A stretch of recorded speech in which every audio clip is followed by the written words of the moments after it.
श्री भरद्वाज जी। एक ही नंबर 1354।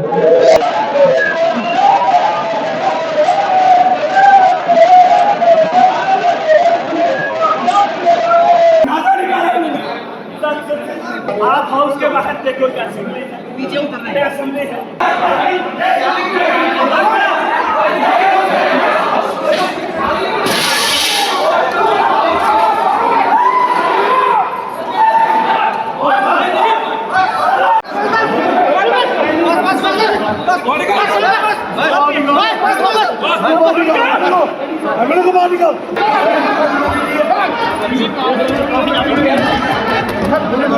नमस्कार, आप देख रहे हैं यंग बाइट्स। मैं हूं आपके साथ पूजा ठाकुर। आपको बता दें आज बजट सत्र का आखिरी दिन है और ऐसे में फिर से असेंबली में जहां पर लोगों के मुद्दे उठाए जाने थे वहां पर फिर वक्फ बिल को लेकर हंगामा जो है वो हुआ और 1 बजे तक फिर से ये जो असेंबली थी एडजर्न हो गई और आज आखिरी दिन है, लोगों के मसले जो है वो नहीं उठाए गए। ऐसे में विधायकों का क्या कुछ कहना है, उनसे जानते हैं क्या कुछ लोगों के मसले जो है उनके द्वारा उठाए जाने थे जो इस हंगामे के कारण नहीं उठ पाए।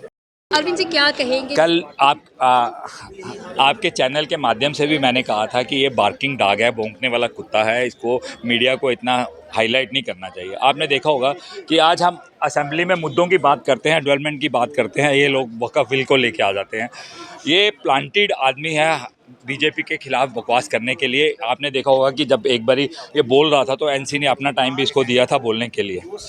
हमारा मुद्दा जो था, लोगों हम चुन के आए हैं, मैं पहली बार ही चुन के आया हूँ। हम 28 विधायक जम्मू की डेवलपमेंट की बात करते हैं, लेकिन आप पर्टिकुलर किसी कम्युनिटी को, कभी हिंदू धर्म को, कभी गौ माता को, कभी जम्मू के आइडेंटिटी को चैलेंज करोगे तो कभी बर्दाश्त नहीं किया जाएगा। हम वहाँ पे धरना कर रहे थे, धरना में इसने पॉइंट आउट करके हमें गालियां दी और बकवास किया, तो उसमें स्कफल हुई। जब आप किसी को गाली दोगे, मैं अगर आपको गाली दूंगा तो आप भी माइक उठा के मेरे मुंह पे ही मारोगे, कोई भी टॉलरेट नहीं करता। जम्मू की आइडेंटिटी पे और डोगरों की आइडेंटिटी पे और हमारे भारत माता पे कोई अगर उंगली उठाएगा तो उसके साथ ऐसा ही किया जाए। सफर तो लोग ही कर रहे हैं ना, इसमें लोगों के हमने तो बात मुद्दों की थी, लेकिन एनसी सरकार ने जो अपना मैनिफेस्टो दिया हुआ है वो सिर्फ एक कागज़ का पत्थर है, वो उसको एग्जीक्यूट करने में नाकाम रहे हैं। उसका ही कारण है कि जो ये हाउस चलने नहीं दे रहे। हम तो हाउस में तैयारी करके आते हैं कि हाउस चले और लोगों के, क्योंकि 2014 के बाद 10 साल के बाद चुनाव हो रहे हैं, हम डेवलपमेंट के इश्यूज़ पे हैं और वो अपनी स्किन सेव करने के लिए कि श्रीनगर में उनको क्या जवाब देना है कि लोगों को। हमने एम्प्लॉयमेंट की बात की थी कि हम 5 सालों में 5 लाख एम्प्लॉयमेंट देंगे, 6 महीने में इट मीन्स कि 5,000 लोगों को 50,000 लोगों को एम्प्लॉयमेंट देंगे।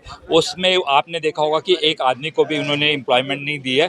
इस मुद्दों को बचने के लिए लोगों को अब निराश ही रहना पड़ेगा। नहीं, ऐसा नहीं है। हम जो जम्मू के विधायक हैं आज भी और आगे भी जम्मू के मुद्दों के लिए लड़ते रहेंगे, चाहे असेंबली हो चाहे असेंबली के बाहर हो। कोई भी उन पे उंगली उठाएगा तो उसके साथ ऐसा ही किया जाएगा। एक्सटेंड होनी चाहिए या क्या कहेंगे? असेंबली तो अब एक्सटेंड नहीं है, वो तो हाउस आज डिसॉल्व हो गया है। अब उसके बाद क्या है, जो इश्यूज़ है लोगों के, वो असेंबली के बाहर भी हम लोगों के बीच में हैं। हम आपने देखा होगा कि हमारे जितने भी विधायक हैं पब्लिक के बीच में रहते हैं। हम लोगों के जो वादे किए हुए हैं, लोगों से कमिटमेंट है, क्योंकि भारतीय जनता पार्टी का जो मैनिफेस्टो होता है, हम उसको मैनिफेस्टो नहीं, उसको संकल्प पत्र बोलते हैं। 3 दिनों में जितने हाउस पे बिजनेस थे वो सारे, कोई भी लोगों के, मैंने आपको बोला कि हम पिछले 10 साल के बाद चुन के आ रहे हैं और लोगों को काफ़ी सारी उम्मीदें हैं जम्मू कश्मीर के लोगों को। तो लोगों को अपने डेवलपमेंट के इशूज़ थे और हमारा जो आज इशू था, जो मनकोटिया साहब ने लाया था, डेली वेजर्स के लिए था, लेकिन असेंबली ना चलने की वजह से वो इशू भी वो हम मुद्दे थे। इन्होंने एक कमेटी बनाई कि 6 महीने के बाद हम डेली वेजर्स की कमेटी बनाएंगे, उसका जवाब देंगे। हमारा कहना था कि 6 महीने के बाद क्यों इमीडिएट उनका डेली वेजर्स का कोई जो मसला है वो रिजॉल्व क्यों ना किया जाए।